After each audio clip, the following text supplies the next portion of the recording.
वाहिगुरु वाहिगुरु वाहिगुरु साहिब जी। रते सेई जे मुख ना बुड़न, जिनी सजाता साईं। चढ़ चढ़ पवंदे कच्चे बिरही, जिना कारना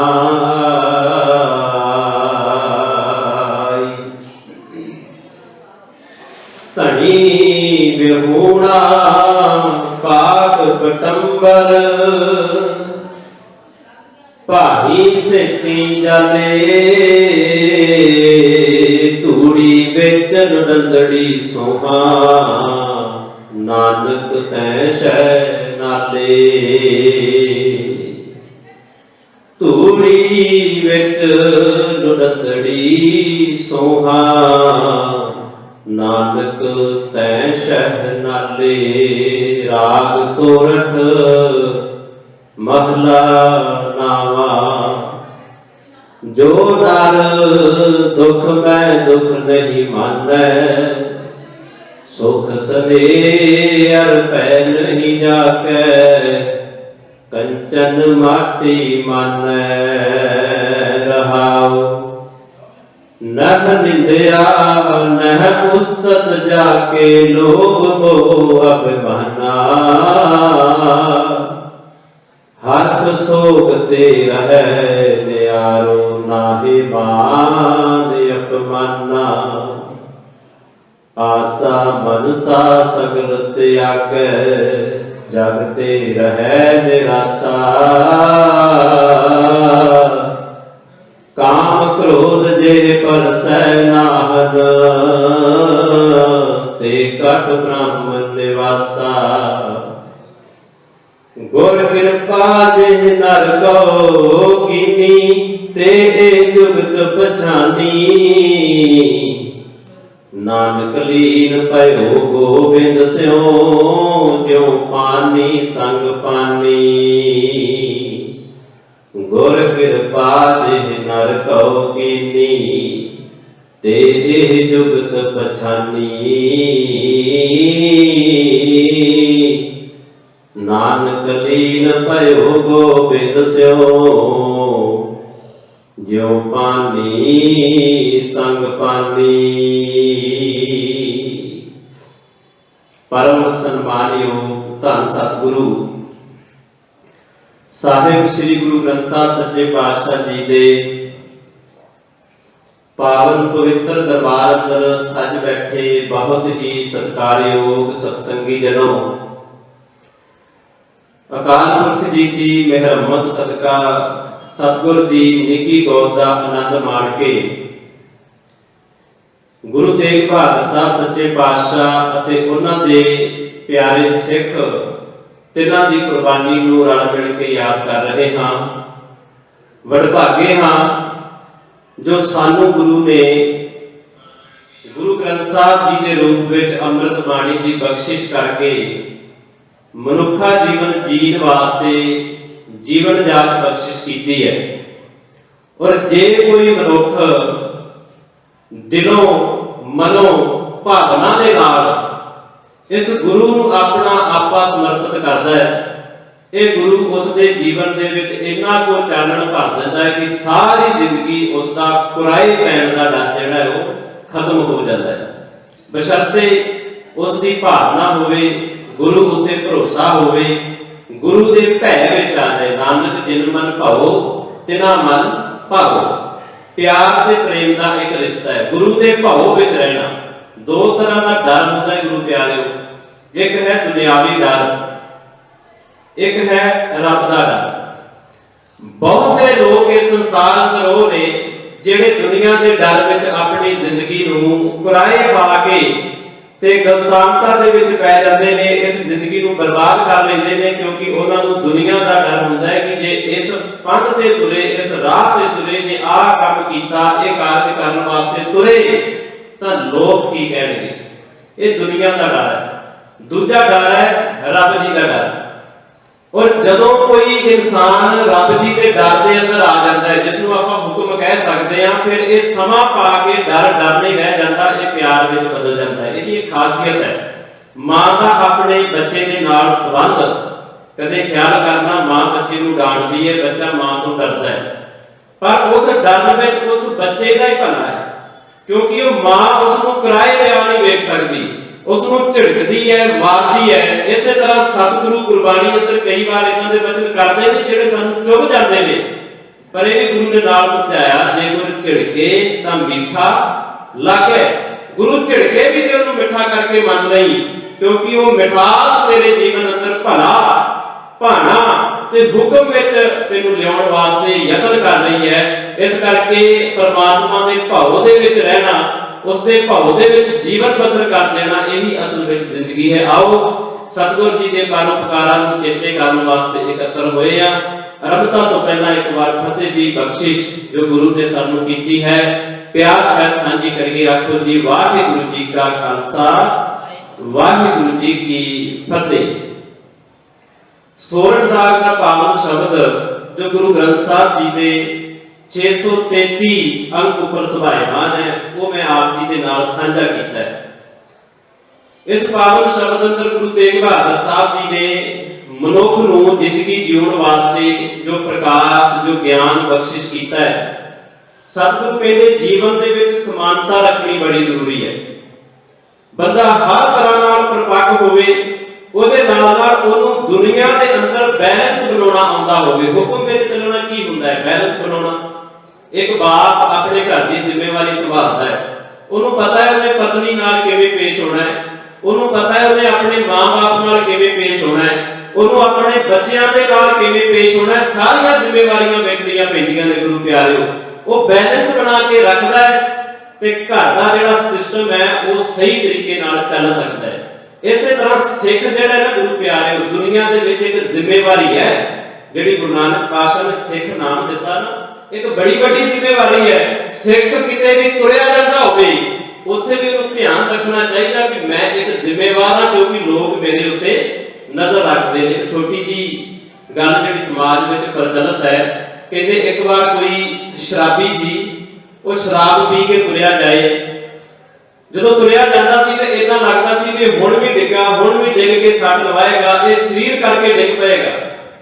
ਕਹਿੰਦੇ ਇੱਕ ਗੁਰਸਿੱਖ ਸੀ ਜਿਸਨੇ ਬਾਣਾ ਪਾਇਆ ਹੋਇਆ, ਚੋਲਾ ਪਾਇਆ ਹੋਇਆ ਨੀਲੇ ਰੰਗ ਦਾ, ਉਤੋਂ ਦੀ ਕਿਰਪਾਨ ਪਾਈ, ਦਸਤਾਰ ਸਜਾਈ, ਗੁਰੂ ਗੋਬਿੰਦ ਸਿੰਘ ਜੀ ਦਾ ਸਿੱਖ, ਉਹਨੇ ਵੇਖਿਆ ਡਿੱਗ ਕੇ ਸੱਟ ਲਵਾਏਗਾ, ਉਹ ਲਾਗੇ ਨਾਲ ਉਹਦੇ ਤੁਰਿਆ ਜਾਵੇ। ਜਦੋਂ ਸ਼ਰਾਬੀ ਇੱਕਦਮ ਡਿੱਗਣ ਲੱਗਾ, ਉਹਨੂੰ ਇਦਾਂ ਲੱਗਾ ਵੀ ਹੁਣ ਇਹ ਬਚਦਾ ਨਹੀਂ, ਹੁਣ ਡਿੱਗੇਗਾ। ਉਹਨੇ ਭੱਜ ਕੇ ਉਹਨੂੰ ਫੜਿਆ ਤੇ ਫੜ ਕੇ ਕਹਿਣ ਲੱਗਾ ਡਿੱਗ ਪੈਂਦਾ ਤਾਂ ਨੁਕਸਾਨ ਹੋ ਜਾਣਾ ਸੀ। ਸ਼ਰਾਬੀ ਮੁਸਕਰਾਇਆ, ਕਹਿਣ ਲੱਗਾ ਕੋਈ ਗੱਲ ਨਹੀਂ, ਇਹ ਰੋਜ਼ ਦਾ ਕੰਮ ਹੈ, ਮੈਂ ਪੀਣਾ ਡਿੱਗ ਜਾਣਾ, ਰੋਜ਼ ਪੀਣਾ, ਪਤਾ ਨਹੀਂ ਕਿੰਨੀ ਵਾਰ ਡਿੱਗਦਾ, ਇਹਦੇ ਨਾਲ ਕੋਈ ਫਰਕ ਨਹੀਂ ਪੈਣਾ।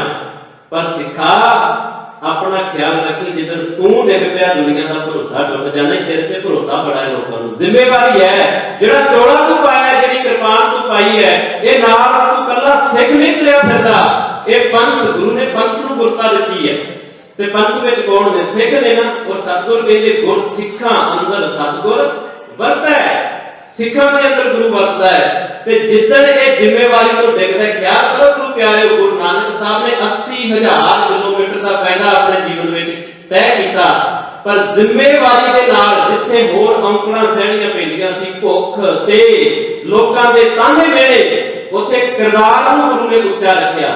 ਔਰ ਇਦਾਂ ਹੀ ਸਾਰੇ ਜੇ ਪੰਥ ਦੀ ਗੱਲ ਕਰੀਏ, 10 ਪਾਤਸ਼ਾਹੀਆਂ ਤੱਕ ਤੇ ਉਦੋਂ ਬਾਅਦ ਵੀ ਗੁਰੂ ਪਿਆਰਿਓ ਸਾਡੇ ਕਿਰਦਾਰ ਤੋਂ ਲੋਕ ਡਰਦੇ ਸੀ। ਦਿੱਲੀ ਵਿੱਚ ਕਿਸਾਨ ਮੋਰਚਾ ਲੋਕ, ਅੱਜ ਸਾਡੇ ਕਿਸਾਨ ਜਿੱਤ ਕੇ ਆਏ ਨੇ, ਕੱਲ ਵਾਪਸ ਵਰਤੇ ਸੀ। ਉਹਦੀ ਜਿਹੜੀ ਮਿਸਾਲ ਹੈ ਦੁਨੀਆ ਦੇ ਵਿੱਚ ਪੈਦਾ ਹੋਈ, ਉਹ ਕਿਉਂ ਹੋਈ? ਉਹ ਸਿੱਖਾਂ ਦੇ ਕਿਰਦਾਰਾਂ ਦੇ ਕਰਕੇ ਹੋਈ। ਉੱਥੋਂ ਦੇ ਲੋਕ ਆਖਦੇ ਨੇ, ਉਹ ਕਹਿੰਦੇ ਸਾਨੂੰ ਕਦੇ ਮਹਿਸੂਸ ਨਹੀਂ ਹੋਇਆ ਕਿ ਕੋਈ ਬੇਗਾਨਾ ਹੈ, ਸਗੋਂ ਜਿੱਦਣ ਇਹ ਆਏ ਸੀ ਨਾ ਕਿਸਾਨ ਇੱਥੇ, ਸਾਨੂੰ ਇਦਾਂ ਲੱਗਾ ਵੀ ਸਾਡਾ ਕੋਈ ਆਪਣਾ ਹੀ ਪਰਿਵਾਰ ਆ ਗਿਆ, ਸਾਡੇ ਅੰਦਰੋਂ ਦਾ ਡਰ ਖਤਮ ਹੋ ਗਿਆ, ਸਹਿਮ ਖਤਮ ਹੋ ਗਿਆ। ਇੱਕ ਪੱਗ ਵਾਲਾ, ਮੈਂ ਇਸ ਵਿਸ਼ੇ ਵੱਲ ਜਾਣਾ ਨਹੀਂ, ਪਰ ਖਿਆਲ ਕਰਿਓ ਸਾਕਾ ਨਨਕਾਣਾ ਵਾਪਰਿਆ ਕਿਉਂ ਸੀ? ਸਾਕਾ ਨਨਕਾਣਾ, ਜਦੋਂ ਨਨਕਾਣਾ ਸਾਹਿਬ ਦੀ ਜ਼ਿੰਮੇਵਾਰੀ ਨਹੀਂ ਸੀ, ਜਦੋਂ ਉੱਥੇ ਇਹ ਬਹੁਤ ਵੱਡਾ ਸਾਕਾ ਵਾਪਰਿਆ ਜਦੋਂ ਸਿੱਖਾਂ ਨੇ ਜਾ ਕੇ ਗੁਰਦੁਆਰਾ ਸਾਹਿਬ ਵਿੱਚ ਜ਼ਿੰਮੇਵਾਰੀ ਸੰਭਾਲਣ ਦੀ ਗੱਲ ਕੀਤੀ। ਕਿਉਂ ਵਾਪਰਿਆ ਸੀ? ਉੱਥੇ ਇੱਕ ਜੱਜ ਗਿਆ ਸੀ, ਮੈਂ ਜ਼ਿਆਦਾ ਡੀਪਲੀ ਨਹੀਂ ਜਾਵਾਂਗਾ, ਥੋੜਾ ਜਿਹਾ ਜ਼ਿਕਰ ਕਰਦਾ। ਜੱਜ ਗਿਆ ਸੀ, ਜੱਜ ਦੀ ਬੇਟੀ ਨਾਲ ਘਿਨੌਣਾ ਕੰਮ ਹੋਇਆ। ਉਹ ਵਾਪਸ ਹੋਇਆ ਰੇਲਵੇ ਸਟੇਸ਼ਨ ਤੇ, ਉਹਨੇ ਵੇਖਿਆ ਦੋ ਸਿੱਖ ਤੁਰੇ ਜਾਂਦੇ ਨੇ, ਛੋਟੀ ਜੀ ਬੱਚੀ ਹੈ 5-7 ਸਾਲ ਦੀ, ਰਿਆ ਨਾ ਗਿਆ, ਜਾ ਕੇ ਨਿਹੰਗ ਸਿੰਘ ਦਾ ਹੱਥ ਫੜ ਲਿਆ, ਕਹਿਣ ਲੱਗੀ ਆਹ ਵੇਖ ਸਾਡੀਆਂ ਇੱਜ਼ਤਾਂ ਲੁੱਟੀਆਂ ਜਾ ਰਹੀਆਂ ਨੇ। ਮੈਂ ਸੁਣਿਆ ਸਿੱਖ ਇੱਜ਼ਤਾਂ ਬਚਾਉਂਦੇ ਨੇ। ਸਾਕਾ ਨਨਕਾਣਾ ਉਸ ਤੋਂ ਬਾਅਦ ਵਾਪਰਿਆ ਸੀ। ਸੋ ਖੈਰ ਗੁਰੂ ਪਿਆਰਿਓ, ਸਿੱਖ ਇੱਕ ਜ਼ਿੰਮੇਵਾਰੀ ਹੈ, ਸਿੱਖ ਇੱਕ ਕਿਰਦਾਰ ਹੈ ਜਿਹੜੀ ਦੁਨੀਆ ਦੇ ਸਾਹਮਣੇ ਮਿਸਾਲ ਪੈਦਾ ਕੀਤੀ, ਜਿਹਨੂੰ 10 ਪਾਤਸ਼ਾਹੀਆਂ ਨੇ ਆਪਣੇ ਖੂਨ ਦੇ ਨਾਲ ਸਿੰਜਿਆ ਹੈ। ਔਰ ਜਦੋਂ ਅਸੀਂ ਗੁਰੂ ਅੱਗੇ ਸਮਰਪਿਤ ਹੋ ਜਾਂਦੇ ਹਾਂ, ਉਦੋਂ ਅਸੀਂ ਇਸ ਜ਼ਿੰਮੇਵਾਰੀ ਨੂੰ ਅਪਣਾ ਲੈਂਦੇ ਹਾਂ। ਜਿਵੇਂ ਕੋਈ ਬੱਚਾ ਕਿਸੇ ਸਕੂਲ ਵਿੱਚ ਐਡਮਿਸ਼ਨ ਲੈਂਦਾ ਹੈ ਨਾ, ਤੇ ਉਹ ਸਕੂਲ ਦੇ ਸਾਰੇ ਕਾਨੂੰਨ ਕਾਇਦੇ ਉਹਦੇ ਉੱਤੇ ਲਾਗੂ ਹੋ ਜਾਂਦੇ ਨੇ।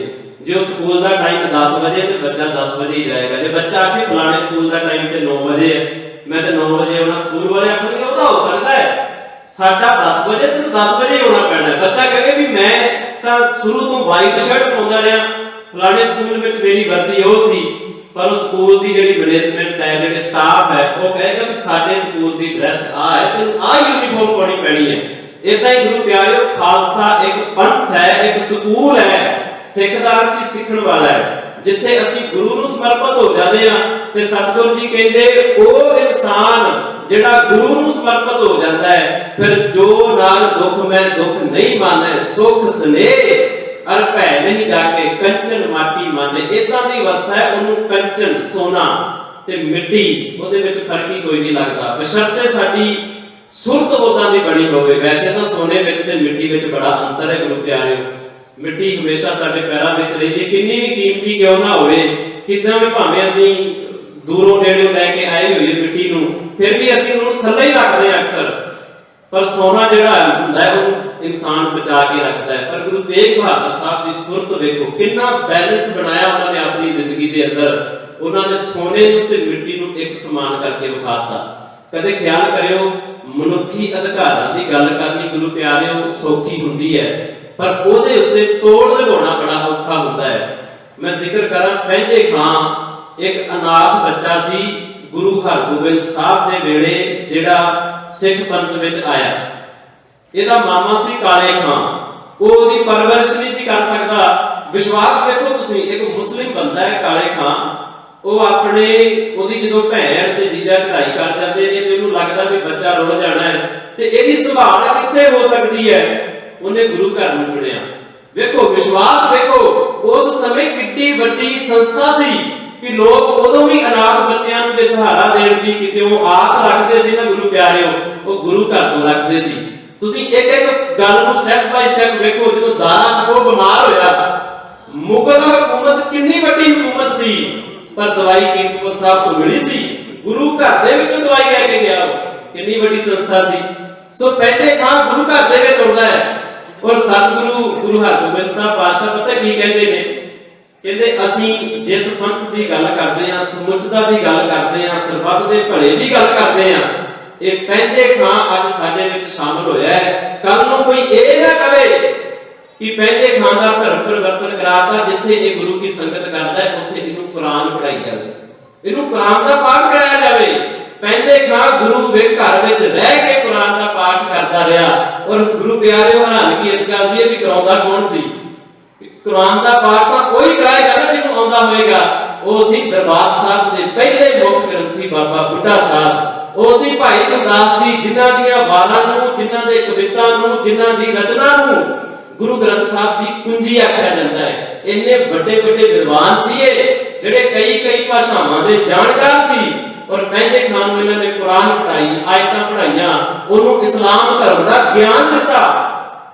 ਉਹ ਵੱਖਰੀ ਗੱਲ ਹੈ ਕਿ ਸਮਾਂ ਪਾ ਕੇ ਜਦੋਂ ਗੁਰੂ ਤੇਗ ਬਹਾਦਰ ਸਾਹਿਬ ਦੀ 13.5 ਸਾਲ ਦੀ ਉਮਰ ਵਿੱਚ ਜੰਗ ਲੜਦੇ ਨੇ ਕਰਤਾਰਪੁਰ ਸਾਹਿਬ ਅੰਦਰ, ਉਦੋਂ ਪਹਿਲੇ ਖਾਂ ਦੂਜੀ ਧਿਰ ਬਣ ਕੇ, ਹਮਲਾਵਰ ਬਣ ਕੇ ਗੁਰੂ ਘਰ ਵਾਸਤੇ ਆਉਂਦਾ ਹੈ। ਉੱਥੇ ਵੀ ਗੁਰੂ ਹਰਗੋਬਿੰਦ ਸਾਹਿਬ ਨੇ ਆਖਿਆ, ਉਹ ਪਹਿਲੇ ਖਾਂ ਤੂੰ ਸਾਡੇ ਕੋਲ ਪੜਿਆ ਹੈ, ਤੂੰ ਸਾਡਾ ਬੱਚਾ ਹੈ, ਅਸੀਂ ਤੈਨੂੰ ਆਪਣੇ ਹੱਥਾਂ ਨਾਲ ਪਾਲਿਆ ਹੈ। ਫਿਰ ਵੀ ਗੁਰੂ ਘਰ ਦਾ, ਮੈਂ ਕਹਿੰਦਾ ਵੀ ਹੈਰਾਨਗੀ ਦੀ ਗੱਲ ਹੈ ਗੁਰੂ ਪਿਆਰਿਓ, ਜ਼ਿਕਰਾ ਵੇਖੋ, ਵੱਡਾ ਦਿਲ ਵੇਖੋ ਗੁਰੂ ਘਰ ਦਾ, ਜੋ ਗੁਰੂ ਨੇ ਸਾਨੂੰ ਪੇਸ਼ ਕਰਕੇ ਦਿਖਾਇਆ ਹੈ। ਸਤਿਗੁਰੂ ਕਹਿੰਦੇ ਪਹਿਲੇ ਖਾਂ ਕੋਈ ਗੱਲ ਨਹੀਂ, ਅਸੀਂ ਤੈਨੂੰ ਪਾਲਿਆ ਪਰੋਸਿਆ, ਅਸੀਂ ਮਨੁੱਖਤਾ ਦੀ ਸੇਵਾ ਕਰਦੇ, ਅਸੀਂ ਤੇਰੇ ਤੇ ਕੋਈ ਅਹਿਸਾਨ ਨਹੀਂ ਜਤਾਉਂਦੇ, ਪਰ ਤੂੰ ਹਮਲਾਵਰ ਬਣ ਕੇ ਆਇਆ ਹੈ।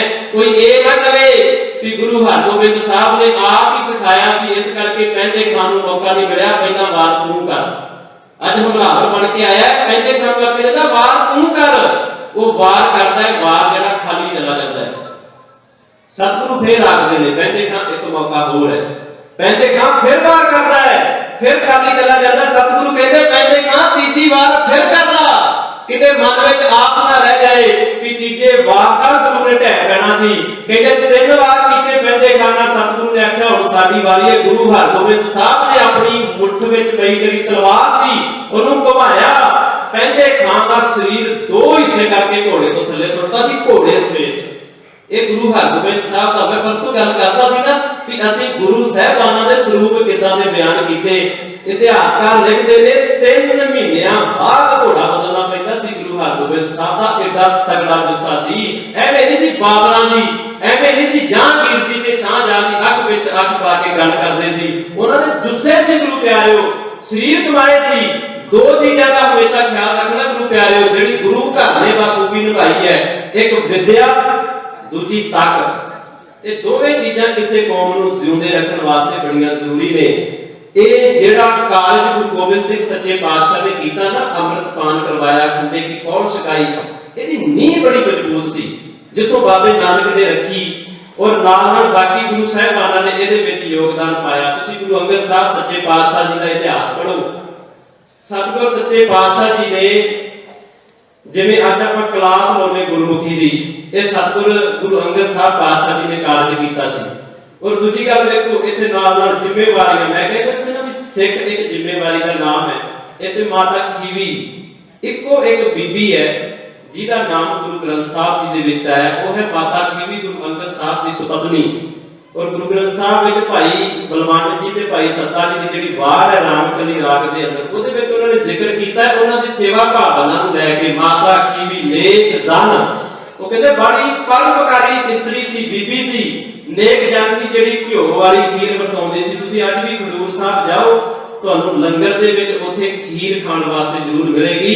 ਇਹ ਪਰੰਪਰਾ ਮਾਤਾ ਖੀਵੀ ਜੀ ਨੇ ਚਲਾਈ ਸੀ। ਜ਼ਿੰਮੇਵਾਰੀ ਸੀ ਜਿਹੜੀ ਲੰਗਰ ਦੀ ਪ੍ਰਥਾ, ਲੰਗਰ ਦੀ ਜ਼ਿੰਮੇਵਾਰੀ। ਜਿਸ ਇਸਤਰੀ ਨੂੰ ਇੱਥੇ ਬਾਗਣ ਕਿਹਾ ਜਾਂਦਾ ਸੀ, ਜਿਸ ਇਸਤਰੀ ਨੂੰ ਇੱਥੇ ਮਾੜਾ ਮੰਨਿਆ ਜਾਂਦਾ ਸੀ, ਨੀਵਾਂ ਮੰਨਿਆ ਜਾਂਦਾ ਸੀ, ਸ਼ੂਦਰ ਕਿਹਾ ਜਾਂਦਾ ਸੀ, ਉਸ ਇਸਤਰੀ ਨੂੰ ਜ਼ਿੰਮੇਵਾਰੀ ਦਿੱਤੀ ਗੁਰੂ ਅੰਗਦ ਸਾਹਿਬ ਸੱਚੇ ਪਾਤਸ਼ਾਹ ਜੀ ਨੇ ਕਿ ਤੁਸੀਂ ਲੰਗਰ ਦੀ ਡਿਊਟੀ। ਇਹ ਗੁਰੂ ਪਿਆਰਿਓ, ਇਹਨਾਂ ਦੇ ਪਿੱਛੇ ਬੜੇ ਵੱਡੇ ਵੱਡੇ ਕਾਰਨ ਸੀ। ਗੱਲਾਂ ਸੁਣਨ ਵਿੱਚ ਛੋਟੀਆਂ ਲੱਗਦੀਆਂ ਨੇ, ਪਰ ਕਾਰਨ ਦੇਖੋ ਕਿ ਜਾਤ ਪਾਤ ਕਰਕੇ ਇਸਤਰੀ ਨੂੰ ਛੋਟਾ ਮੰਨਿਆ ਜਾਂਦਾ ਸੀ। ਇਸਤਰੀ ਭਾਵੇਂ ਬ੍ਰਾਹਮਣ ਦੀ ਹੋਵੇ, ਭਾਵੇਂ ਕਿਸੇ ਸ਼ੂਦਰ ਦੀ ਹੋਵੇ, ਭਾਵੇਂ ਖੱਤਰੀ ਜਾਂ ਵੈਸ਼ ਦੀ ਹੋਵੇ, ਕਹਿੰਦੇ ਸੀ ਇਸਤਰੀ ਹਮੇਸ਼ਾ ਸ਼ੂਦਰ ਹੈ। ਔਰ ਇਸਤਰੀਆਂ ਦੇ ਹੱਥ ਦਾ ਖਾਣਾ ਜਿਹੜੇ ਖਾਸ ਕਰਕੇ ਅਧਿਆਤਮਿਕ ਖੇਤਰ ਦੇ ਲੋਕ ਨੇ ਉਹ ਖਾਣਾ ਪਸੰਦ ਨਹੀਂ ਕਰਦੇ। ਤੁਸੀਂ ਅੱਜ ਵੀ ਵੇਖੋ, ਮੈਂ ਕਈ ਵਾਰ ਹੈਰਾਨ ਹੁੰਦਾ, ਆਪਣੇ ਸੰਤ ਬਾਬੇ ਜਿਹੜੇ ਬੜੇ ਫਿਰਦੇ ਨੇ ਨਾ, ਤੁਸੀਂ ਕਦੇ ਵੇਖਿਓ, ਉਹਨਾਂ ਦੇ ਨਾਲ ਪ੍ਰਸ਼ਾਦਾ ਤਿਆਰ ਕਰਨ ਵਾਲੇ ਅਕਸਰ ਪੁਰਸ਼ ਹੁੰਦੇ ਨੇ, ਇਸਤਰੀਆਂ ਨਹੀਂ ਹੁੰਦੀਆਂ।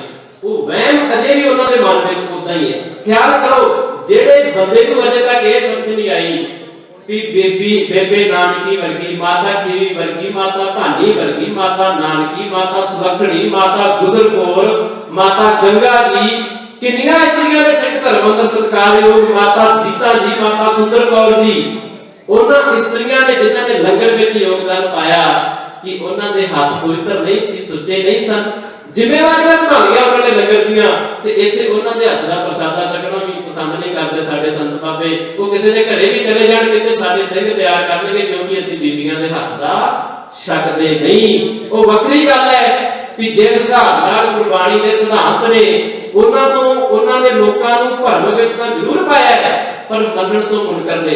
ਇੱਕ ਥੋੜੀ ਜੀ ਗੱਲ ਮੈਂ ਕਰ ਦਵਾਂ, ਭਾਵੇਂ ਮੇਰਾ ਵਿਸ਼ਾ ਨਹੀਂ। ਮੈਂ ਕਈ ਵਾਰ ਸੋਚਦਾ ਵੀ ਲੋਕ ਬਾਬੇ ਅਕਸਰ ਲੋਕਾਂ ਦੇ ਘਰ ਜਾਂਦੇ ਜਦੋਂ ਪਿੰਡਾਂ ਵਿੱਚ, ਕਹਿੰਦੇ ਵੀ ਅਸੀਂ ਤੇ ਚਾਹ ਨਹੀਂ ਛਕਦੇ, ਬਾਬੇ ਦਾ ਦੁੱਧ ਛਕਦੇ ਨੇ, ਤੇ ਦੁੱਧ ਛਕਣਗੇ ਮੱਝ ਦਾ, ਗਾਂ ਦਾ, ਉਹ ਸਾਡਾ ਸੇਵਾਦਾਰ ਆਪ ਲੈ ਕੇ ਆਏਗਾ ਮੱਝ ਨੂੰ, ਗਾਂ ਨੂੰ ਚੋ ਕੇ, ਤੁਹਾਡੇ ਹੱਥ ਦਾ ਨਹੀਂ ਅਸੀਂ ਛਕਣਾ।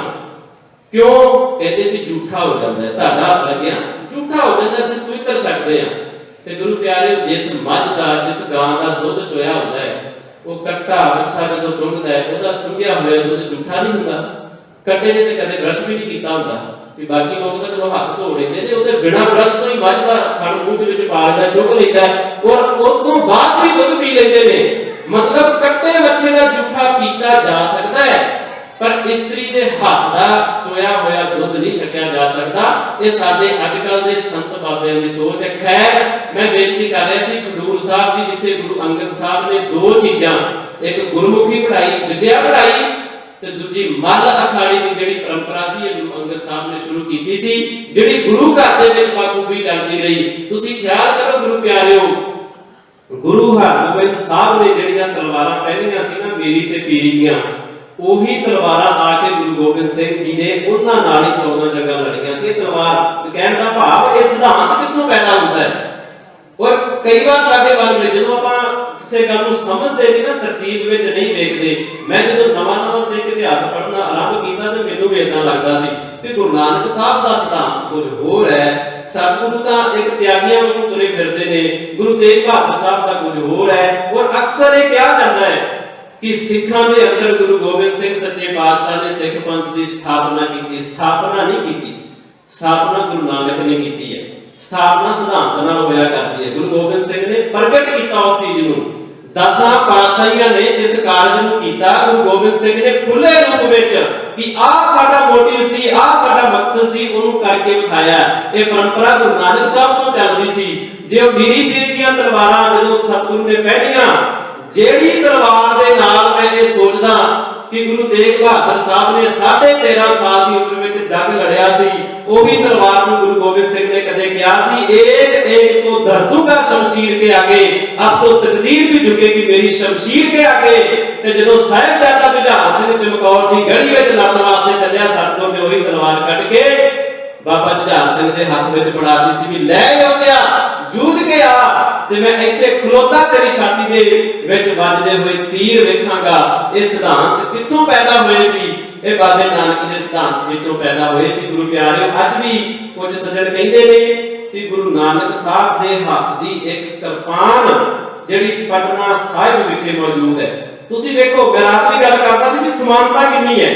ਪਟਨਾ ਸਾਹਿਬ ਵਿੱਚ ਗੁਰੂ ਗੋਬਿੰਦ ਰਾਏ ਦਾ ਜਨਮ ਹੁੰਦਾ ਹੈ, ਗੁਰੂ ਗੋਬਿੰਦ ਸਿੰਘ ਸੱਚੇ ਪਾਤਸ਼ਾਹ ਪਟਨਾ ਵਿੱਚ ਜਨਮ ਹੁੰਦਾ ਹੈ, ਪਰ ਉੱਥੇ ਸਭ ਤੋਂ ਪਹਿਲਾਂ ਗੁਰੂ ਨਾਨਕ ਸਾਹਿਬ ਵੀ ਪਹੁੰਚੇ ਨੇ। ਅਸਾਮ ਦੀ ਧਰਤੀ ਤੇ ਗੁਰੂ ਤੇਗ ਬਹਾਦਰ ਸਾਹਿਬ ਜਾਂਦੇ ਨੇ, ਅਸਾਮ ਦੀ ਧਰਤੀ ਤੇ ਗੁਰੂ ਨਾਨਕ ਪਾਤਸ਼ਾਹ ਜਾਂਦੇ ਨੇ। ਜਿਹੜੀਆਂ ਜਗ੍ਹਾ ਤੇ ਹੋਰ ਵੇਖੋ, ਇੱਕ ਮੁਗਲਵਾ ਗੱਡੂਆ ਪਿੰਡ ਹੈ ਫਤਿਹਗੜ੍ਹ ਸਾਹਿਬ ਦੇ ਲਾਗੇ, ਜਿੱਥੇ ਸਾਹਿਬਜ਼ਾਦਿਆਂ ਦੀ ਸ਼ਹੀਦੀ ਹੋਈ, ਉਸ ਦੇ ਲਾਗੇ ਪਿੰਡ ਹੈ ਮੁਗਲਵਾ ਗੱਡੂਆ ਦਾ ਨਾਮ ਹੈ। ਉੱਥੋਂ ਦੀ ਬੀਬੀ ਮਾੜੀ ਸੀ। ਇਸ ਸਥਾਨ ਤੇ ਗੁਰੂ ਨਾਨਕ ਸਾਹਿਬ ਨੇ 7 ਦਿਨ ਬਿਤਾਏ ਸੀ, ਤੇ 7 ਦਿਨ ਹੀ ਗੁਰੂ ਤੇਗ ਬਹਾਦਰ ਸਾਹਿਬ ਨੇ ਇੱਥੇ ਬਿਤਾਏ। ਇੱਥੋਂ ਦੀ ਇੱਕ ਬੀਬੀ ਸੀ, ਬੀਬੀ ਮਾੜੀ, ਉਹ ਬੜੀ ਸ਼ਰਧਾਵਾਨ ਬੀਬੀ ਸੀ ਔਰ ਸਤਿਗੁਰੂ ਨੂੰ ਭਾਵਨਾ ਨਾਲ ਯਾਦ ਕਰਦੀ ਸੀ। ਤੇ ਆਲੇ ਦੁਆਲੇ ਦੇ ਲੋਕਾਂ ਨੇ ਕਹਿਣਾ ਕਿ ਤੈਨੂੰ ਕਿੰਨੇ ਮਿਲਣ ਵਾਸਤੇ ਆਉਣਾ ਹੈ, ਤੈਨੂੰ ਕਿੰਨੇ ਸੁਣਨਾ ਹੈ, ਗੁਰੂ ਨਾਲ ਤੇਰਾ ਕਿੰਨਾ ਕੁ ਸੰਬੰਧ ਹੋ ਸਕਦਾ ਹੈ। ਪਰ ਜਦੋਂ ਗੁਰੂ ਤੇਗ ਬਹਾਦਰ ਸਾਹਿਬ ਪਹੁੰਚੇ ਨਾ ਉੱਥੇ, ਉਦੋਂ ਉਹਨੂੰ ਅਹਿਸਾਸ ਹੋਇਆ ਕਿ ਵਾਕਈ ਮੇਰਾ ਗੁਰੂ ਨਾਲ ਪਿਆਰ ਸੀ। ਗੁਰੂ ਪਿਆਰਿਓ, ਇਹ ਗੁਰੂ ਦੇ ਉੱਤੇ ਵਿਸ਼ਵਾਸ ਕਰਨ ਵਾਲਿਆਂ ਦੀ ਗਾਥਾ ਹੈ ਜਿਹੜੀ ਆਪਾਂ ਸਰਵਣ ਕਰ ਰਹੇ ਹਾਂ ਕਿ ਉੱਥੇ ਬੀਬੀ ਮਾੜੀ ਔਰ ਉਸ ਪਿੰਡ ਦੀ ਮੁਗਲਵਾ ਗੱਡੂਆ ਪਿੰਡ ਦੀ 700 ਵਿਗਾ ਜ਼ਮੀਨ ਅੱਜ ਵੀ ਗੁਰੂ ਘਰ ਦੇ ਨਾਮ ਉੱਤੇ ਹੈ। ਇਹ ਸਮਾਨਤਾ ਸੀ ਜਿਹੜੀ ਸਿੱਖ ਇਤਿਹਾਸ ਵਿੱਚੋਂ ਸਾਨੂੰ ਵੇਖਣ ਵਾਸਤੇ ਮਿਲਦੀ ਹੈ। ਖੈਰ, ਮੈਂ ਬੇਨਤੀ ਕਰ ਰਿਹਾ ਸੀ ਕਿ ਮੱਲ ਅਖਾੜੇ ਦਾ ਮੁੱਢ ਗੁਰੂ ਅੰਗਦ ਸਾਹਿਬ ਨੇ ਬੰਨਿਆ, ਵਿਦਿਆ ਦਾ ਮੁੱਢ ਗੁਰੂ ਅੰਗਦ ਸਾਹਿਬ ਨੇ ਬੰਨਿਆ, ਕਿਉਂਕਿ ਗੁਰੂ ਨੂੰ ਪਤਾ ਸੀ ਵਿਦਿਆ ਤੇ ਤਾਕਤ ਦੋਵੇਂ ਚੀਜ਼ਾਂ ਸਾਡੇ ਪੰਥ ਵਾਸਤੇ, ਕੌਮ ਨੂੰ ਜਿਉਂਦੀ ਰੱਖਣ ਵਾਸਤੇ ਜ਼ਰੂਰੀ ਨੇ। ਸੋ ਗੁਰੂ ਪਿਆਰਿਓ, ਕੱਲ ਮੈਂ ਬਾਬਾ ਮੱਖਣ ਸ਼ਾਹ ਦਾ ਜੀਵਨ ਸੁਣਾਇਆ ਸੀ। ਉਸ ਤੋਂ ਅੱਗੇ ਦੀ ਗੱਲ ਕਰੀਏ, 1665 ਦੇ ਵਿੱਚ ਗੁਰੂ ਤੇਗ ਬਹਾਦਰ ਸਾਹਿਬ ਜੀ ਦੀ ਧਰਮ ਦੇ ਵਿੱਚੋਂ ਗ੍ਰਿਫਤਾਰੀ ਹੁੰਦੀ ਹੈ। ਦੂਜੀ ਗ੍ਰਿਫਤਾਰੀ ਗੁਰੂ ਸਾਹਿਬ ਦੀ 1670 ਵਿੱਚ ਹੁੰਦੀ ਹੈ, ਤੇ ਤੀਜੀ ਗ੍ਰਿਫਤਾਰੀ ਜਦੋਂ ਕਿਰਪਾ ਰਾਮ ਪੰਡਿਤ ਜਿਹੜਾ ਬ੍ਰਹਮਦੱਤ ਨਾਲ ਸੰਬੰਧ ਰੱਖਦਾ ਸੀ, ਬ੍ਰਹਮਦੱਤ ਗੁਰੂ ਨਾਨਕ ਸਾਹਿਬ ਪਾਤਸ਼ਾਹ ਜੀ ਦਾ ਸਿੱਖ ਸੀ, ਜਦੋਂ ਬ੍ਰਹਮਦੱਤ ਪਹਿਲੀ ਵਾਰ ਮਿਲਿਆ ਤੇ ਸਤਿਗੁਰੂ ਤੇ ਸਵਾਲ ਕੀਤਾ, ਕਹਿਣ ਲੱਗੇ ਕਿਵੇਂ ਦੇ ਤਿਆਗੀ ਹੋ ਵੀ ਲੋਕਾਂ ਵਰਗੇ ਕੱਪੜੇ ਪਾਉਂਦੇ ਹੋ, ਦੁਨਿਆਵੀ ਲੋਕਾਂ ਵਾਂਗੂ ਰਹਿੰਦੇ ਹੋ ਤੇ ਆਪਣੇ ਆਪ ਨੂੰ ਤਿਆਗੀ ਕਹਾਉਂਦੇ ਹੋ। ਤਾਂ ਗੁਰੂ ਨਾਨਕ ਸਾਹਿਬ ਨੇ ਬ੍ਰਹਮਦੱਤ ਨੂੰ ਸਮਝਾਇਆ ਸੀ ਕਿ ਤਿਆਗ ਦੀ ਪਰਿਭਾਸ਼ਾ ਕੀ ਹੁੰਦੀ ਹੈ, ਤਿਆਗਣੀ ਕਿਹੜੀ ਚੀਜ਼ ਹੁੰਦੀ ਹੈ। ਆਹ ਪਹਿਰਾਵਾ ਪਹਿਨ ਲੈਣਾ ਤਿਆਗ ਨਹੀਂ ਹੁੰਦਾ, ਘਰ-ਬਾਰ ਛੱਡਣ ਨੂੰ ਭਗੌੜਾ ਕਹਿੰਦੇ ਨੇ, ਤਿਆਗੀ ਨਹੀਂ ਆਖਦੇ। ਔਰ ਜਿਹੜੇ ਲੋਕਾਂ ਦੇ ਘਰਾਂ ਵਿੱਚ ਜਾ ਕੇ ਤੁਸੀਂ ਪ੍ਰਸ਼ਾਦਾ ਛਕਦੇ ਹੋਏ ਅਤੀਤ ਗ੍ਰਸਤ ਤਜ, ਫਿਰ ਉਹਨੂੰ ਕਹਿ ਘਰ ਮੰਗਣ ਜਾਈ, ਉਹਨਾਂ ਦੇ ਘਰਾਂ ਵਿੱਚ ਮੰਗਣ ਵਾਸਤੇ ਜਾਂਦੇ ਹੋ ਤੇ ਆਪਣੇ ਆਪ ਨੂੰ ਉਹਨਾਂ ਤੋਂ ਉੱਚੇ ਦੱਸਦੇ ਹੋ। ਇਹ ਕਿੱਦਾਂ ਦਾ ਤਿਆਗ ਹੈ? ਉਸੇ ਹੀ ਬ੍ਰਹਮ ਦੱਤ ਦੀ ਕੁਲ ਦੇ ਵਿੱਚੋਂ ਬਾਬਾ ਅੜੂ ਰਾਮ ਜੀ ਹੋਏ ਨੇ, ਅੜੂ ਰਾਮ ਦੀ ਕੁਲ ਵਿੱਚੋਂ ਹੀ ਕਿਰਪਾ ਰਾਮ ਪੰਡਿਤ ਹੋਏ ਨੇ।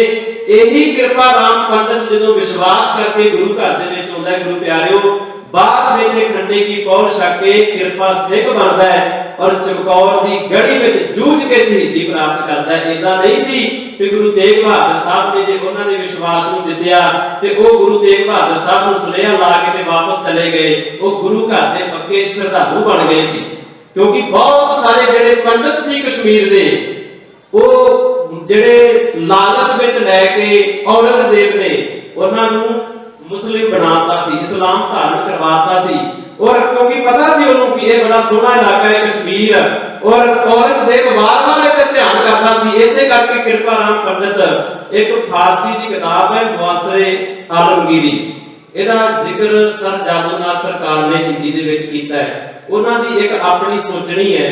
ਉਹ ਕਹਿੰਦੇ ਵੀ ਕਿਰਪਾ ਰਾਮ ਪੰਡਿਤ ਨੂੰ ਗੁਰੂ ਤੇਗ ਬਹਾਦਰ ਸਾਹਿਬ ਦਾ ਖਿਆਲ ਪਤਾ ਕਿਉਂ ਆਇਆ ਸੀ? ਕਿਉਂਕਿ ਕਹਿੰਦੇ ਇੱਕ ਦਿਨ ਸੋਚਦਿਆਂ ਰਾਤ ਪੈ ਗਈ, ਅੱਧੀ ਰਾਤ ਲੰਘੀ ਤੇ ਯਾਦ ਆਇਆ ਕਿ ਸਾਡੀ ਰੱਖਿਆ ਕੌਣ ਕਰੇਗਾ? ਜਿਸ ਹਿਸਾਬ ਨਾਲ ਕਤਲੇਆਮ ਹੁੰਦਾ ਹੈ, 1.25 ਮਣ ਜੰਨੂ, 1.25 ਮਣ ਸੋਚ ਕੇ ਵੇਖੋ ਕਿੰਨਾ ਹੁੰਦਾ ਹੈ। ਔਰ ਧਾਗਿਆਂ ਦਾ 1.25 ਮਣ ਤੋਲਣਾ, ਕਿੰਨੇ ਧਾਗੇ ਹੋ ਜਾਂਦੇ ਹੋਣਗੇ? 1.25 ਮਣ ਜੰਨੂ ਇੱਕ ਦਿਨ ਵਿੱਚ ਲਾਏ ਜਾਂਦੇ ਸੀ ਦਿੱਲੀ ਦੇ ਅੰਦਰ। ਔਰ ਕਿਰਪਾ ਰਾਮ ਇਸੇ ਸੋਚਾਂ ਵਿੱਚ ਸੋਚਦਾ ਸੌਂ ਗਿਆ।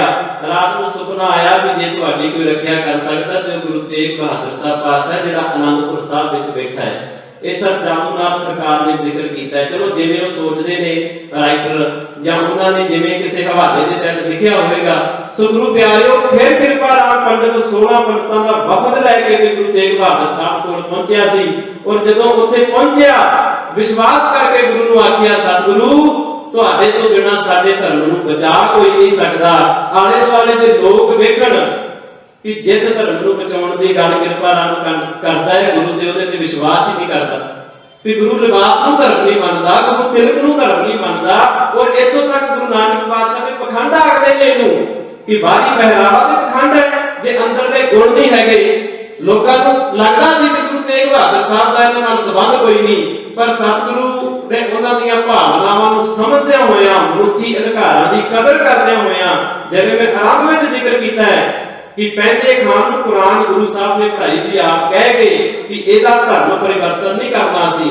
ਇਸੇ ਤਰ੍ਹਾਂ ਗੁਰੂ ਇਸ ਸੋਚ ਨਾਲ ਸਹਿਮਤ ਨਹੀਂ ਸੀ ਕਿ ਕੋਈ ਕਿਸੇ ਦਾ ਧਰਮ ਪਰਿਵਰਤਨ ਧੱਕੇ ਨਾਲ ਕਰਾ ਦੇਵੇ। ਹਾਂ, ਆਪਣੀ ਮਰਜ਼ੀ ਨਾਲ ਜਿਹੜਾ ਕੋਈ ਜਾਣਾ ਚਾਹੁੰਦਾ ਹੈ ਉਹ ਜਾ ਸਕਦਾ ਹੈ, ਕੋਈ ਆਉਣਾ ਚਾਹੁੰਦਾ ਹੈ ਆ ਸਕਦਾ ਹੈ। ਭਾਈ ਨੰਦ ਲਾਲ ਸਿੰਘ ਕਿਉਂ ਆਇਆ ਸੀ? ਇਹ ਭਾਈ ਨੰਦ ਲਾਲ ਸੀ, ਬੜਾ ਵੱਡਾ ਵਿਦਵਾਨ ਸੀ। ਇਹ ਇਤਿਹਾਸਕਾਰ ਲਿਖਦੇ ਨੇ ਔਰੰਗਜ਼ੇਬ ਦੇ ਦਰਬਾਰ ਵਿੱਚ ਰਹਿੰਦਾ ਸੀ ਤੇ ਇੱਕ ਦਿਨ ਕਿਤੇੋਂ ਚਿੱਠੀ ਆਈ ਕੋਈ ਅਰਬੀ ਭਾਸ਼ਾ ਦੇ ਵਿੱਚ ਲਿਖੀ ਹੋਈ, ਜਿਹੜੀ ਔਰੰਗਜ਼ੇਬ ਦੇ ਬੇਟੇ ਨੇ ਉਹਦਾ ਤਰਜਮਾ ਕਰਕੇ ਸੁਣਾਉਣ ਵਾਸਤੇ ਆਖਿਆ।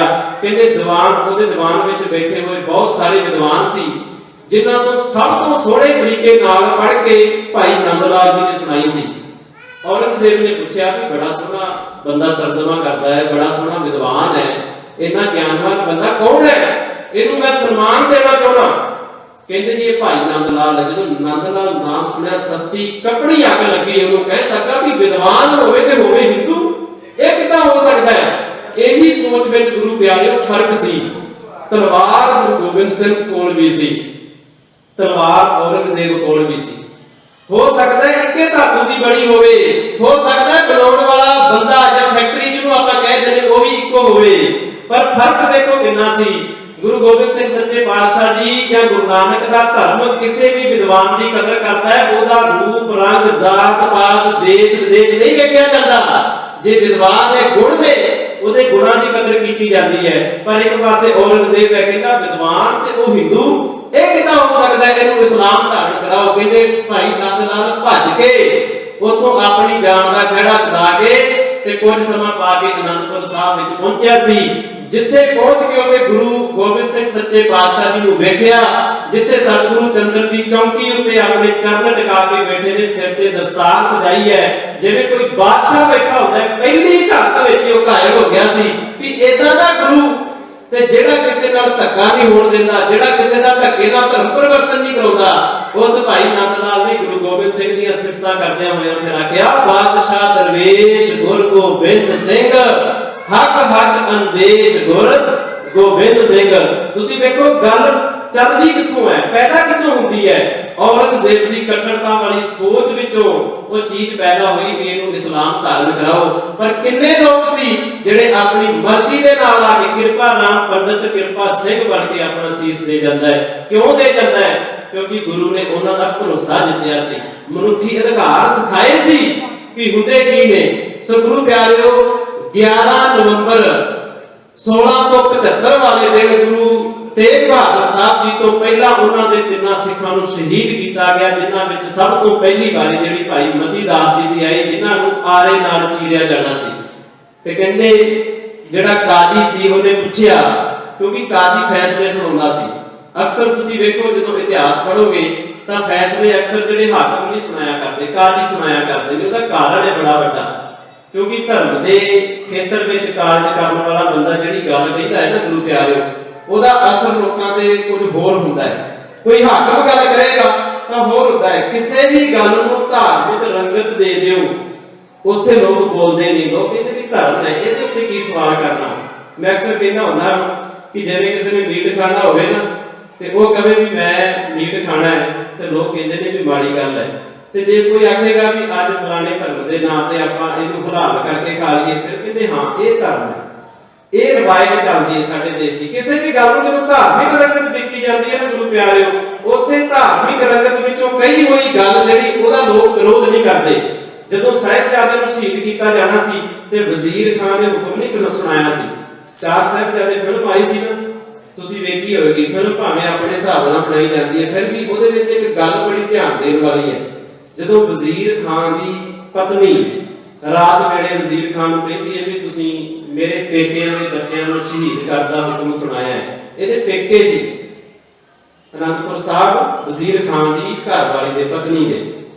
ਉਹ ਬੇਗਮ ਕਹਿੰਦੀ ਹੈ ਵਜ਼ੀਰ ਖਾਨ ਨੂੰ ਵੀ ਮੇਰੇ ਪੇਕੇ ਸੀ, ਮੈਂ ਜਾਣਦੀ ਹਾਂ ਇਹ ਗੁਰੂ ਦੇ ਬੇਟੇ ਕਦੀ ਗਲਤ ਨਹੀਂ ਹੋ ਸਕਦੇ। ਛੋਟੇ ਛੋਟੇ ਬੱਚਿਆਂ ਨੂੰ ਸ਼ਹੀਦੀ ਦਾ ਹੁਕਮ ਸੁਣਾ ਦਿੱਤਾ, ਇਹ ਬੜੀ ਮਾੜੀ ਗੱਲ ਹੈ। ਇਹ ਫੈਸਲਾ ਟਾਲ ਦਿਓ, ਇਹਨੂੰ ਫੈਸਲੇ ਨੂੰ ਵਾਪਸ ਲੈ ਲਓ। ਤੇ ਵਜ਼ੀਰ ਖਾਨ ਕਹਿੰਦਾ ਕਿ ਇਹ ਫੈਸਲਾ ਵਾਪਸ ਨਹੀਂ ਲਿਆ ਜਾ ਸਕਦਾ। ਉਹ ਕਹਿੰਦੀ ਕਿਉਂ?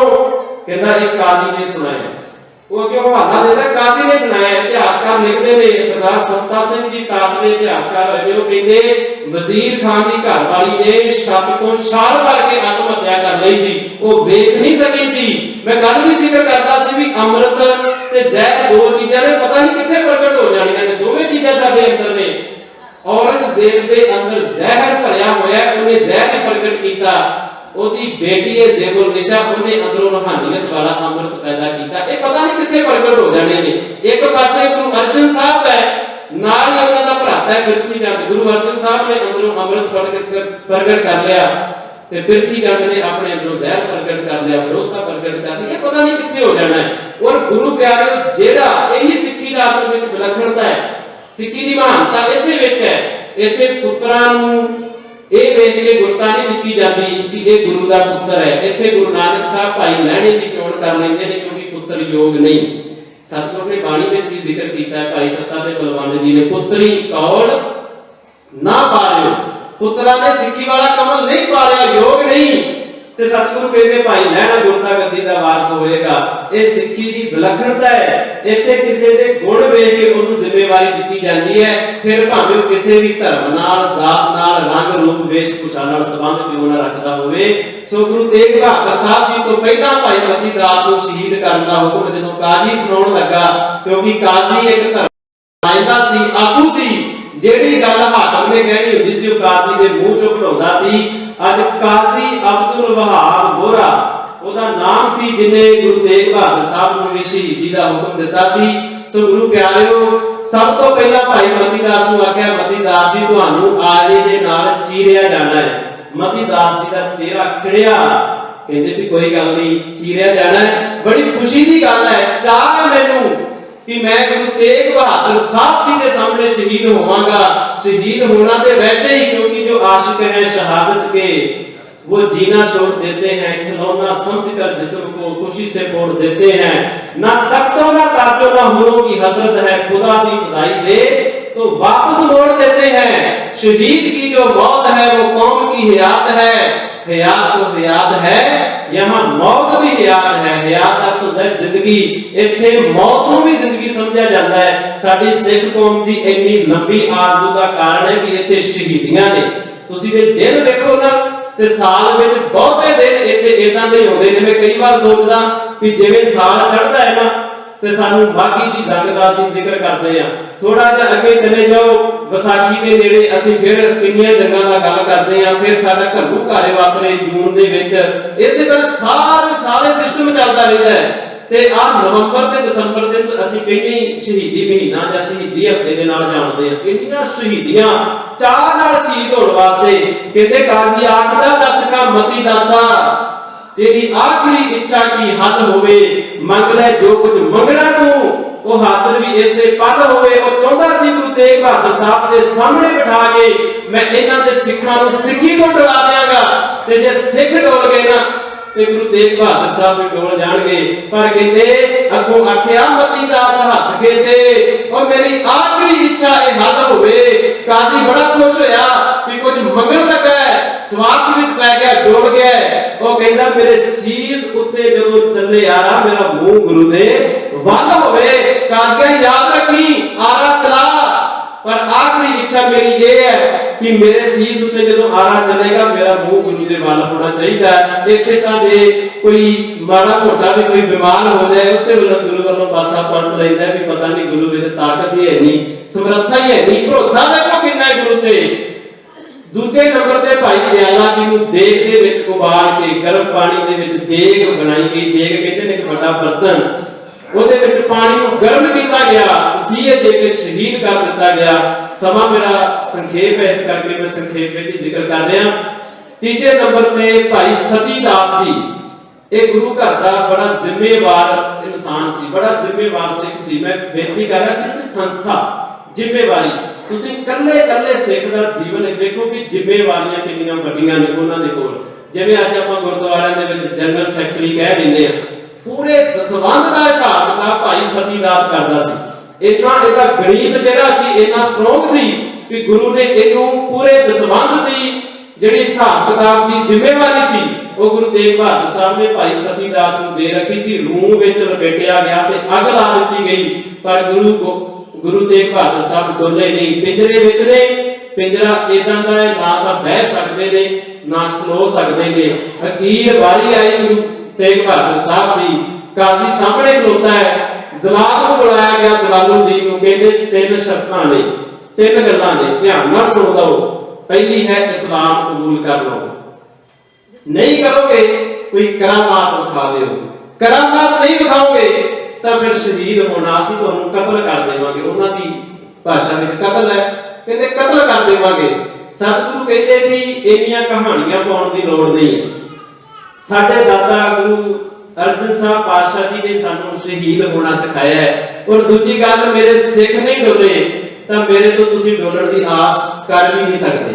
तो गुरु तेग बहादुर साहब ने उन्होंने आख्या कि काजी साहब बहुता समा ना लाओ, जिवें तुहानू लगदा है कि मैनू किदां शहीद करना है, मैं खुश हां, मैं चाह नाल मुर्शीद घरां तो अपना आपा बाहर जावांगा। क्योंकि रत्ते सही जे मुख ना बड़न जिन्नी समझाता साईं, ये झड़दे नहीं क्योंकि रत्ते हुए ने अंदरों रोम रोम दे विच परमात्मा दी आवाज आउंदी है। पर झड़झड़पन दे कच्चे गृही जिन्हां कारणा आई, जिन्हां नूं विश्वास नहीं हुंदा ना परमात्मा दे, झड़ जांदे ने, कच्चे हुंदे ने। क्योंकि जिन मन होर मुख होर सिकांडे कच्चिया, पर करनी ते कथनी दे पूरे गुरु सतगुर सच्चे पातशाह जी दा बाद दोपहर जनाब जलालुद्दीन ने अपनी तलवार के नाल मार के ते सीस धर तो अलग कर दिता। इतिहासकार कहते हैं भी दिल्ली रोई और दिल्ली के परिंदे भी उस दिन हंझू बहा रहे सी। और बहुते घर दिल्ली के वो सी जिन्हां दे घर विच रात नूं चुल्हा नहीं बलिया सी। मैं कल सोच रहा सी कि दिल्ली उदन रोई सी जिदन गुरु तेग बहादुर साहब ने कुर्बानी की सी, दिल्ली कल भी रोई है जदों किसान तो तुरे सी, उन्हां दियां अखां विच हंझू सी।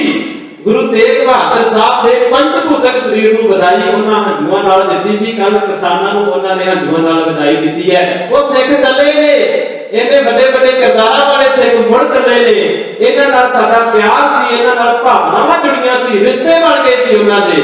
ये गुरु घर दी स्पिरिट है, जज्बा है, ਜਿਹੜਾ ਗੁਰੂ ਨਾਨਕ ਸਾਹਿਬ ਤੋਂ ਲੈ ਕੇ 10 ਪਾਤਸ਼ਾਹੀਆਂ ਨੇ ਸਾਡੇ ਵਿੱਚ ਭਰਿਆ ਹੈ। ਸੋ ਗੁਰੂ ਪਿਆਰਿਓ, ਇੱਥੇ ਹੀ ਲੱਕੀ ਸ਼ਾਹ ਵਣਜਾਰਾ ਜਿਹੜਾ ਵਪਾਰੀ ਸੀ, 700 ਗੱਡੇ, ਮੈਂ ਕੱਲ ਮੱਖਣ ਸ਼ਾਹ ਰਬਾਣਾ ਦਾ ਜ਼ਿਕਰ ਕੀਤਾ ਨਾ ਸੀ, 500 ਅੰਗ ਰੱਖਿਆ ਤੇ ਮੱਖਣ ਸ਼ਾਹ ਰਬਾਣਾ ਇੰਨਾ ਅਮੀਰ ਬੰਦਾ ਸੀ, 4 ਝੰਡੇ ਸੀ ਉਹਦੀ ਰਿਆਸਤ ਵਿੱਚ। ਇੱਕ ਝੰਡਾ ਕਰੀਬ ਇਦਾਂ ਸਮਝ ਲਓ ਵੀ ਇੱਕ ਝੰਡਾ ਜਿਵੇਂ ਕਿਸੇ ਦੇ 2-3 ਮਰਬਿਆਂ ਵਿੱਚ ਲਾਇਆ ਜਾਂਦਾ ਹੈ, ਤੇ 4 ਝੰਡਿਆਂ ਦੀ ਜ਼ਮੀਨ ਸੀ ਉਹਦੀ, ਇੰਨੀ ਉਹਦੀ ਜਾਇਦਾਦ ਸੀ। ਇਧਰ ਲੱਕੀ ਸ਼ਾਹ ਵਣਜਾਰਾ 700 ਗੱਡਾ ਲੈ ਕੇ ਆਉਂਦਾ ਹੈ, ਵਪਾਰੀ ਹੈ, ਚੂਨੇ ਦਾ ਵਪਾਰ ਕਰਦਾ ਹੈ, ਤੇ ਉਹਨੂੰ ਸਿੱਖਾਂ ਨੇ ਬੇਨਤੀ ਕੀਤੀ। ਇਹ ਵੀ ਵੈਸੇ ਗੁਰੂ ਘਰ ਦਾ ਸ਼ਰਧਾਲੂ ਸੀ, ਗੁਰੂ ਦਾ ਬੜਾ ਜਾਣਕਾਰ ਸੀ, ਪਰ ਸਿੱਖਾਂ ਨੇ ਬੇਨਤੀ ਕੀਤੀ ਵੀ ਸਤਿਗੁਰ ਦੇ ਧੜ ਨੂੰ ਔਰੰਗਜ਼ੇਬ ਨੇ ਦਿੱਲੀ ਦੇ ਵੱਖ-ਵੱਖ ਦਰਵਾਜ਼ਿਆਂ ਉੱਤੇ ਲਟਕਾਉਣ ਵਾਸਤੇ ਆਖਿਆ ਹੈ ਕਿ ਲੋਕਾਂ ਦੇ ਅੰਦਰ ਸਹਿਮ ਪੈਦਾ ਹੋ ਜਾਏ, ਕੋਈ ਜ਼ਰੂਰਤ ਨਾ ਕਰੇ ਔਰੰਗਜ਼ੇਬ ਦੇ ਸਾਹਮਣੇ ਬੋਲਣ ਦੀ, ਇਸ ਕਰਕੇ ਲਟਕਾਇਆ ਜਾਏ। ਪਰ ਉਹਨੇ ਗੱਡਿਆਂ ਦਾ, ਜਦੋਂ ਗੱਡੇ ਲੈ ਕੇ ਆਇਆ, ਚੂਨਾ ਉੜਦਾ ਸੀ। ਇਤਿਹਾਸਕਾਰ ਲਿਖਦੇ ਨੇ ਕਾਲੀ ਗੋਲੀ ਹਨੇਰੀ ਆਈ, ਕੁਦਰਤ ਵੀ ਰੋਈ ਸੀ ਉਸ ਦਿਨ। ਉਹ ਗੱਡਿਆਂ ਤੇ ਗੁਰੂ ਸਾਹਿਬ ਦਾ ਧੜ ਲੱਦ ਕੇ ਲੈ ਕੇ ਆਉਂਦਾ ਹੈ, ਆਪਣੇ ਘਰ ਨੂੰ ਅੱਗ ਲਾ ਕੇ ਗੁਰੂ ਸਾਹਿਬ ਦਾ ਸੰਸਕਾਰ ਕਰਦਾ ਹੈ। ਭਾਵਨਾਵਾਂ ਦੇਖੋ ਕਿ ਗੁਰੂ ਦੇ ਸਰੀਰ ਦੀ ਬੇਅਦਬੀ ਨਹੀਂ ਹੋਣੀ ਚਾਹੀਦੀ, ਮੇਰਾ ਘਰ ਜਾਂਦਾ ਹੈ ਤੇ ਜਾਵੇ। ਦੂਜੇ ਪਾਸੇ ਭਾਈ ਜੈਤਾ ਜੀ, ਜਿਨ੍ਹਾਂ ਦਾ ਨਾਮ ਹੈ, ਬਚਪਨ ਦਾ ਨਾਮ ਇਹਨਾਂ ਦਾ ਜੱਗੂ ਜੀ ਸੀ, ਕੱਥੂ ਨਗਰ ਦੇ ਰਹਿਣ ਵਾਲੇ ਸੀ, ਜਿਹੜਾ ਬਾਬਾ ਬੁੱਢਾ ਸਾਹਿਬ ਜੀ ਦਾ ਨਗਰ ਸੀ। ਔਰ ਇੱਥੇ ਹੀ ਇਹਨਾਂ ਨੇ ਸਦਾ ਚੰਦ ਦੇ, ਜਿਹੜੇ ਸਦਾ ਚੰਦ ਭਾਈ ਸੀ ਕੱਥੂ ਨਗਰ ਦੇ, ਉਹਦੇ ਪੁੱਤਰ ਸੀ ਭਾਈ ਜੱਗੂ। ਵੱਡੇ ਹੋ ਕੇ ਨਾਮ ਭਾਈ ਜੈਤਾ ਪ੍ਰਸਿੱਧ ਹੋਇਆ। ਇਹ ਗੁਰੂ ਸਾਹਿਬ ਦਾ ਸੀਸ ਆਪਣੇ ਨਾਲ ਭਾਈ ਨਾਨੂ ਜੀ ਤੇ ਹੋਰ 2-3 ਸਿੱਖਾਂ ਨੂੰ ਲੈ ਕੇ ਇਹ ਅੰਬਾਲੇ ਦੇ ਰਸਤੇ ਨਾਭੇ ਦੇ ਵਿੱਚੋਂ ਹੁੰਦੇ ਹੋਏ ਕੀਰਤਪੁਰ ਸਾਹਿਬ ਪਹੁੰਚਦੇ ਨੇ। ਔਰ ਭਾਈ ਜੈਤਾ ਜੀ ਸੁਨੇਹਾ ਭੇਜਦੇ ਨੇ ਅਨੰਦਪੁਰ ਸਾਹਿਬ ਗੁਰੂ ਗੋਬਿੰਦ ਸਿੰਘ ਸੱਚੇ ਪਾਤਸ਼ਾਹ ਨੂੰ ਵੀ ਤੁਹਾਡੇ ਪਿਤਾ ਦਾ ਸੀਸ ਆਇਆ ਹੈ। ਔਰ ਜਿੱਥੇ ਗੁਰੂ ਸਾਹਿਬ ਦਾ ਧੜ ਦਾ ਸੰਸਕਾਰ ਹੋਇਆ, ਲੱਕੀ ਸ਼ਾਹ ਵਣਜਾਰੇ ਨੇ ਕੀਤਾ, ਉਹ ਉਸ ਪਿੰਡ ਦੇ ਵਿੱਚ, ਉਹਦਾ ਰਾਏਸਰ ਨਾਮ ਸੀ ਉਸ ਪਿੰਡ ਦਾ, ਉਹਨੂੰ ਰਕਾਬਗੰਜ ਕਹਿੰਦੇ ਆਪਾਂ। ਤੇ ਜਿੱਥੇ ਗੁਰੂ ਸਾਹਿਬ ਦੇ ਸੀਸ ਦਾ ਸੰਸਕਾਰ ਹੋਇਆ ਅਨੰਦਪੁਰ ਸਾਹਿਬ, ਉੱਥੇ ਅੱਜ ਗੁਰਦੁਆਰਾ ਸੀਸਗੰਜ ਸਾਹਿਬ ਸੁਭਾਈਮਾਨ ਹੈ ਅਨੰਦਪੁਰ ਸਾਹਿਬ ਦੇ ਵਿੱਚ। ਇਹ ਭਾਈ ਜੈਤਾ ਜਿਹੜਾ ਸੀ, ਇਹ ਬੜਾ ਜ਼ਿੰਮੇਵਾਰ ਸਿੱਖ ਸੀ।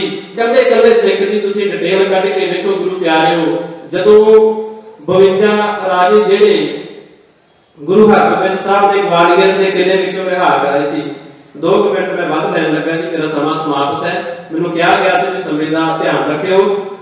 ਭਾਈ ਜੈਤਾ ਜਿਹੜੇ 52 ਰਾਜੇ ਗੁਰੂ ਹਰਗੋਬਿੰਦ ਸਾਹਿਬ ਨੇ ਰਿਹਾ ਕਰਾਏ ਸੀ ਨਾ ਗਵਾਲੀਅਰ ਦੇ ਕਿਲੇ ਦੇ ਵਿੱਚੋਂ, ਉਹ ਰਾਜਿਆਂ ਦੀਆਂ ਦਿਲਾਂ ਦੀਆਂ ਧੜਕਣਾਂ ਪਤਾ ਕਿਉਂ ਵਧੀਆਂ ਸੀ? ਕਿਉਂਕਿ ਅਨੰਦਪੁਰ ਸਾਹਿਬ ਵਿੱਚ ਰਣਜੀਤ ਨਗਾਰੇ ਦੇ ਉੱਤੇ ਜਦੋਂ ਡਗਾ ਵੱਜਦਾ ਸੀ ਤਾਂ ਉਹ ਕੰਮ ਕਰਦੇ ਸੀ। ਇਹ ਰਣਜੀਤ ਨਗਾਰੇ ਨੂੰ ਵਜਾਉਣ ਦੀ ਜ਼ਿੰਮੇਵਾਰੀ ਗੁਰੂ ਗੋਬਿੰਦ ਸਿੰਘ ਨੇ ਭਾਈ ਜੈਤੇ ਨੂੰ ਦਿੱਤੀ ਸੀ। ਆਖਿਆ ਸੀ ਰੰਗ ਰੇਤਾ ਗੁਰੂ ਕਾ ਬੇਟਾ। ਜਿਤਨੇ ਸੀਸ ਲੈ ਕੇ ਆਇਆ ਸੀ, ਗੁਰੂ ਨੇ ਆਪਣੀ ਹਿੱਕ ਨਾਲ ਲਾ ਕੇ ਸਤਿਕਾਰ ਦਿੱਤਾ ਸੀ। ਇਹੀ ਭਾਈ ਜੀਵਨ ਸਿੰਘ ਬਣ ਕੇ ਚਮਕੌਰ ਦੀ ਜੰਗ ਵਿੱਚ ਸ਼ਹੀਦ ਹੋਇਆ।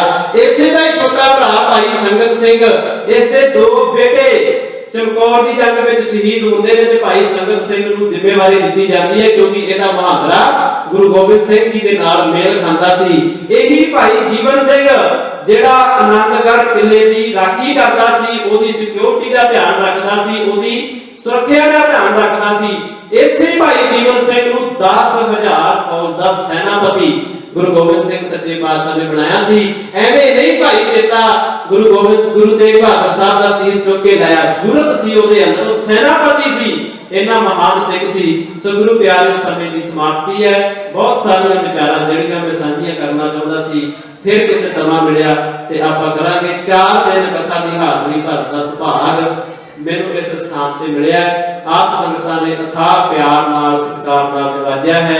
ਸਾਰਿਆਂ ਦਾ ਤਹਿ ਦਿਲੋਂ ਧੰਨਵਾਦੀ ਹਾਂ। ਧੰਨਵਾਦ ਹੈ ਪ੍ਰਧਾਨ ਸਾਹਿਬ ਸਰਦਾਰ ਰਣਜੀਤ ਸਿੰਘ ਜੀ ਜੋਲੀ, ਜਨਰਲ ਸਕੱਤਰ ਸਰਦਾਰ ਗੁਰਬਚਨ ਸਿੰਘ ਜੀ ਕੋਚਰ, ਜਿਨ੍ਹਾਂ ਨੇ ਮੈਨੂੰ ਇਸ ਲਾਇਕ ਸਮਝਿਆ। ਕੋਟਾਨਕੋਟ ਸ਼ੁਕਰਾਨਾ ਸਾਹਿਬ ਸ੍ਰੀ ਗੁਰੂ ਗ੍ਰੰਥ ਸਾਹਿਬ ਜੀ ਦਾ। ਆਓ ਗੁਰੂ ਤੇਗ ਬਹਾਦਰ ਸਾਹਿਬ ਸੱਚੇ ਪਾਤਸ਼ਾਹ ਜੀ ਦੇ ਪਰਉਪਕਾਰਾਂ ਨੂੰ ਚੇਤੇ ਕਰਦੇ ਹੋਇਆ ਇੱਕ ਵਾਰ ਕਲਗੀਧਰ ਜੀ ਦੀ ਫਤਿਹ ਆਪਾਂ ਸਾਰੇ ਬੁਲਾ ਕੇ ਤੇ ਸਤਿਗੁਰ ਦੇ ਪਰਉਪਕਾਰਾਂ ਨੂੰ ਸੀਸ ਝੁਕਾਈਏ। ਆਖੋ ਜੀ ਵਾਹਿਗੁਰੂ ਜੀ ਕਾ ਖਾਲਸਾ, ਵਾਹਿਗੁਰੂ ਜੀ ਕੀ ਫਤਿਹ। ਵਾਹਿਗੁਰੂ ਜੀ ਕਾ ਖਾਲਸਾ, ਵਾਹਿਗੁਰੂ ਜੀ ਕੀ ਫਤਿਹ। ਸਿਰ ਜਾਏ ਤਾਂ ਜਾਏ, मेरा सिक्खी सिद्ध बना जाए। ये सन वीर गगनदीप सिंह जी कोटा, जिन्हों पर सुहाग ने 4 दिन लगातार कथा रही सरल किते। मैं इन्हां दा बहुत धन्यवाद। दास जी छोटी जी बेनती उत्ते इन्होंने सारी प्रवान की 4 दिन की इन्होंने कथा की आके। बच्चे ने कहा जी वीर जी असीं बड़े किस्मत वाले हाँ कि सानू कलगीधर साहिब सेवा का मौका मिला है। एक गल होर तुहानूं दसीए, जदों असीं रागी बुक कीते सारे, असीं उन्होंने सारिਆਂ ਨੂੰ पूछा वीर जी 9, 10, 11 उन्होंने सानू कुछ नहीं कहा भी असीं भेड़ा की लैनी है। कहते वीर जी सानू तुसीं टाइम दिओ, जिस टाइम दिन कहोगे असीं हाजिर करने को तैयार हैं। असीं उन्होंने बड़ा सत्कार करते हैं, उन्होंने धन्यवाद करते हैं। हुण इस वेले शाही पाठ साहब रखे गए सन, उन्होंने भोग पाए जाएंगे जो कमेटी साहब ने आप पाठ किए हैं। और मैं बेनती करांगा वीर हरजीत सिंह जोली साहब जो इस स्थान के मुख्य सेवादार हैं, ये आप दसणगे कि किवें किवें असीं बैठ के सेवा करनी है। उस तरह ही असीं नवे भले श्लोक पढ़ांगे और जिहड़ी संगत नाल पढ़ेगी सानूं बहुत खुशी होएगी कि असीं उवें असीं तुहाडे नाल मोढे नाल मोढे जोड़ के सेवा करिए। वाहिगुरू जी का खालसा, वाहिगुरू जी की फतेह। मेरे वीर हरजीत सिंह जी जोली।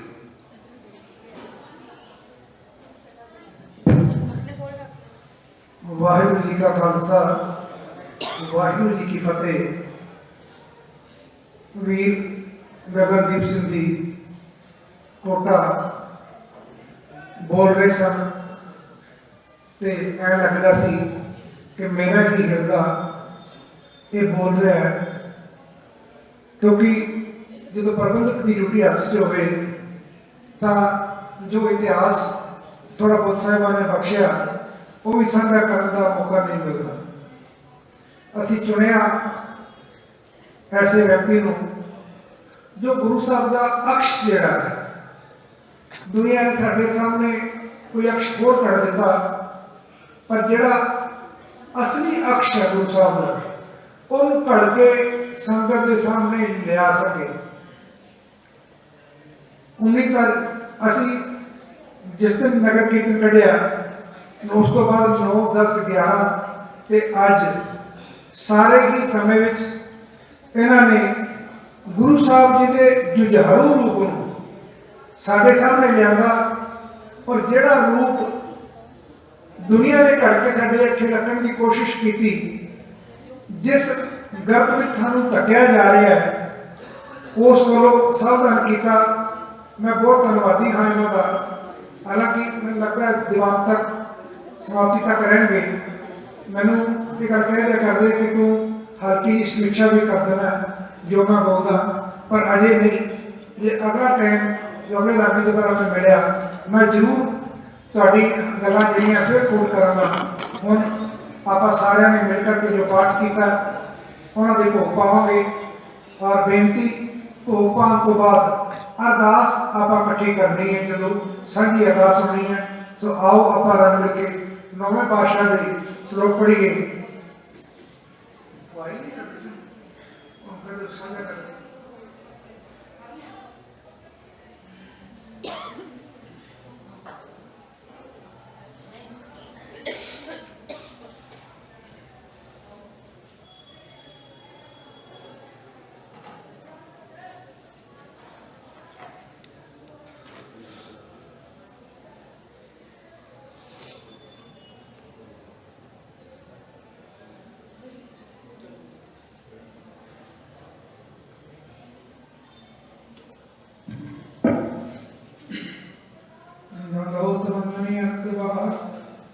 सर्व कला समरथ प्रभु नानक दे कर हाथ।